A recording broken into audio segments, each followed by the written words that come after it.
Hello, neighbors, and welcome to The Pulse, Lake Wildwood's news and information program. I'm Paul Town, and this is the news for the week starting Friday, January 31st. Let's start out with news from our Board of Directors. There's going to be 2 Board Finance Committee budget workshops. The first will be today at 1 p.m. in the Cedar Room. The subject will be reserves and community improvement review. Next Friday, February 7th, also at 1 in the Cedar Room, and the subject will be fees. It's during these workshops that the next year's budget is hammered out, and the community is welcome to attend. As always, please go to lwwa.org for the agenda and board packet. In committee news, from Public Safety, the Ready, Set, Go theme for fire safety is in the ready phase, so we should be removing dead and dying fuels during the next few months and prepare for the set and go part of the theme. Community Relations, or CRC, has a number of interesting projects this year, including communications, branding, and marketing. They have openings for associate and voting members. Call Mike Symetra at 432-3175 if interested. It's hard to believe, but it's time to think about taxes once again. We are fortunate to have the AARP Tax Aid volunteers provide tax preparation services and electronic filing of both federal and California tax returns. This service is provided to Nevada County residents at no cost. Appointments are required.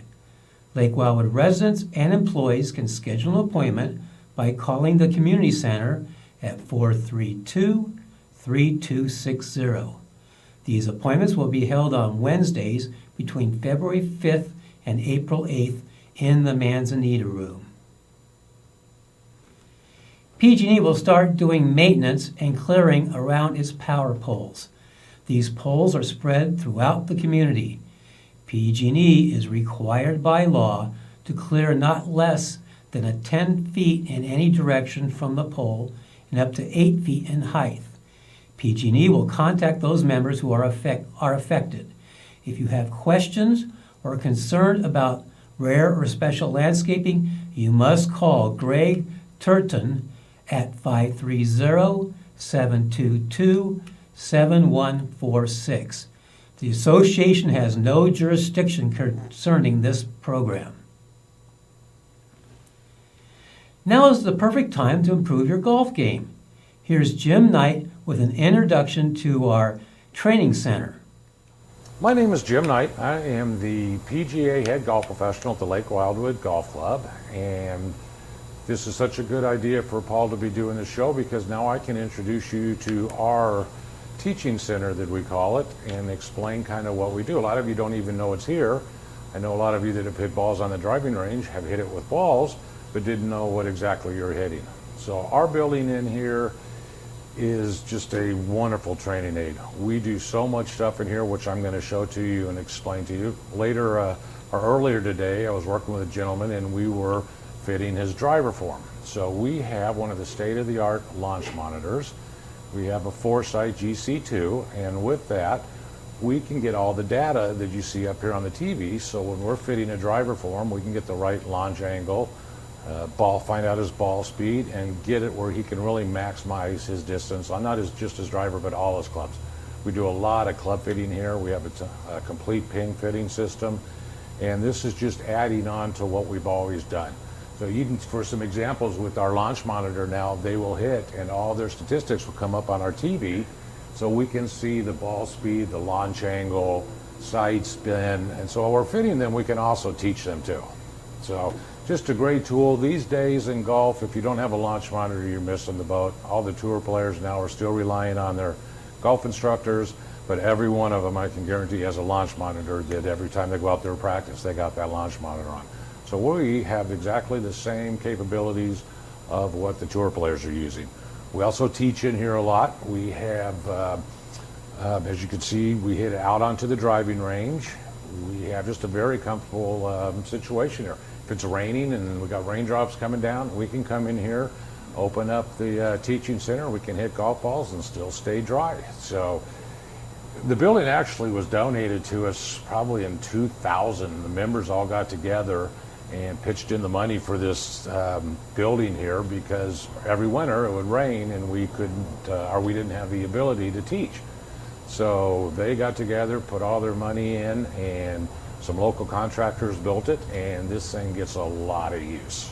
So you see the launch monitor. We also do a lot of videoing. So if we look over here, we will video, and then the videos that we take, then they will come up on the TV.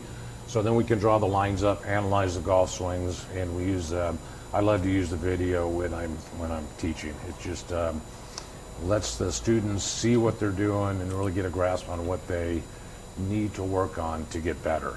So we've got all kinds of other teaching aids in here. We've got teaching clubs. We've got a little thing over here on the floor that if they're having a hard time transferring their weight, we can get them in that and teach them how to go ahead and transfer that weight a little better with the tool of an aid. We've got one of my favorites. If we are trying to teach somebody to hit down on the ball, we've got this called the Tour Striker Club, and we have a few of these that we let people hit, and this will teach you to hit down so the ball goes up in the air. So we have pretty much all the state-of-the-art teaching things. There's always things that are coming up, and we always look at everything that's on the market and try to find things that will help our membership, and I think we really do a good job. So not only am I down here teaching, in Lake Wildwood we have 3 PGA professionals. We have Carlos Gilbert, who's PGA professional, Tyler Knight's a PGA professional, and myself's a PGA professional. And you just don't see that a lot of the golf courses. So we have it all here at Lake Wildwood. Thanks, Jim. We are fortunate to have such a wonderful training facility here in Lake Wildwood. Lake Wildwood Little Theater presents Love Letters, just in time for Valentine's Day.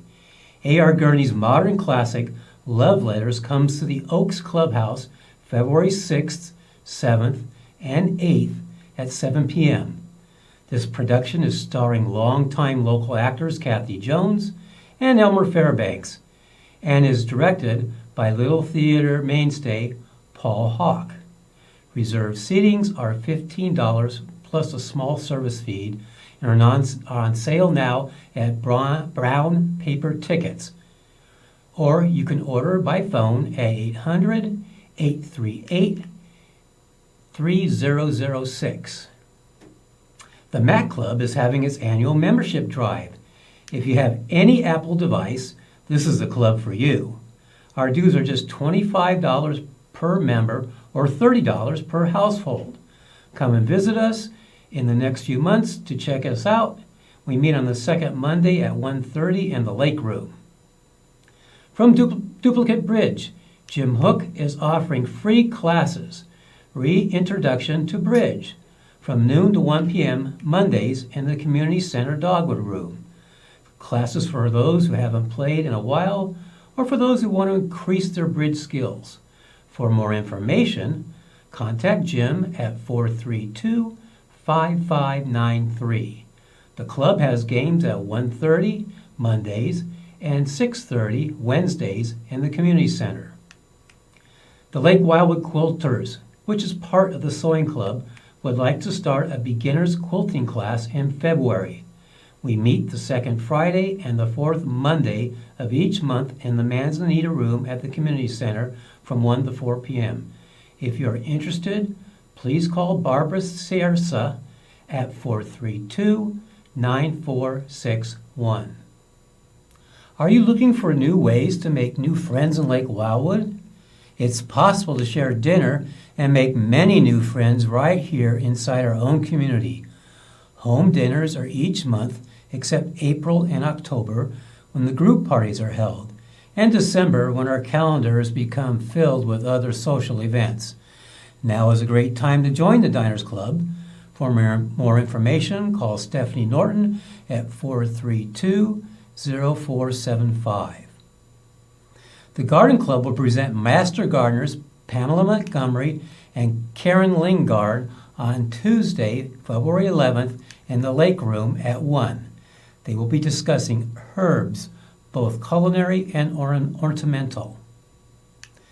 The Lake Wildwood's Women's Club will hold its annual meet and greet on Friday, February 14th in the Lake Room from 10 to 1.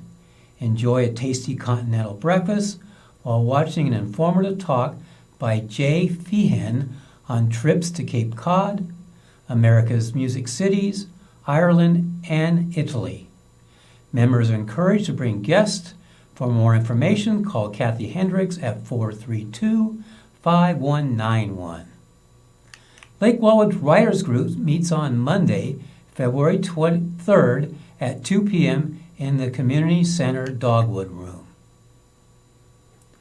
From our security manager, Pete Newell. We started the week out last Tuesday with a noticeable law enforcement presence on the north side of Wildflower.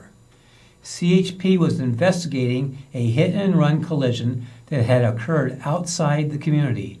After an investigation, the CHP did arrest one of our residents for the event. We had a purse stolen from an unlocked parked car at the community center on Saturday morning. While we'd like to normally think that area should be safe from such things, it's an unfortunate reminder to not leave valuables in a parked car. Last Tuesday, a resident on Buckeye Circle was bothered by a neighbor playing the drums. He tried to contact the neighbor directly, but the contact turned ugly, with threats coming from the drummer. We generally like the idea of cordial neighbors addressing grievances themselves, if possible, but we are always available to be the go-between. On Wednesday, we got involved in a welfare check also on Buckeye Circle. A neighbor saw a resident with blood on his face and head, and we investigated.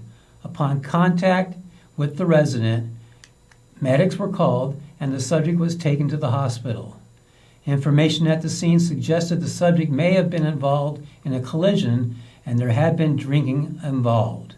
However, not enough evidence was found to further investigate the matter. We've been getting many reports of problems with burn piles this time of year. Permits are not required, and sometimes the rules are relaxed. We still strongly recommend that fires be attended at all times and the burns are done so not to create a lot of smoke. Reported disturbance occurred on the golf course on Friday. In this case, a golfer spoke to a non-golfer walking on the course and advised the walker that he was not allowed when the course was in play. The walker responded with threats and obnoxious behavior. Security could not locate the walker at the time of the call, but we were able later to identify the subject. Due to the threats, we contacted the sheriff and a deputy contacted the subject with a warning. We had 2 juvenile problems reported this week. On Saturday at about 11 p.m., a resident on Sun Forest reported a door ditch. We checked the residence and the area but did not locate anyone. On Sunday afternoon, we had a report of juveniles throwing rocks at mailboxes on Pepperwood. We did not locate the teens and did not find any obvious damage to the mailboxes. Looks like security had a busy week. That's the news for this week. I want to thank you for watching The Pulse. Don't forget to subscribe to The Pulse's YouTube channel. For news and information about the goings-on in Nevada County, watch Studio 95's It's Around Town. You can view it on Comcast Channel 95 at 10 or 3 p.m., or you can watch it at any time via the web on our website. Until next time, have a great week.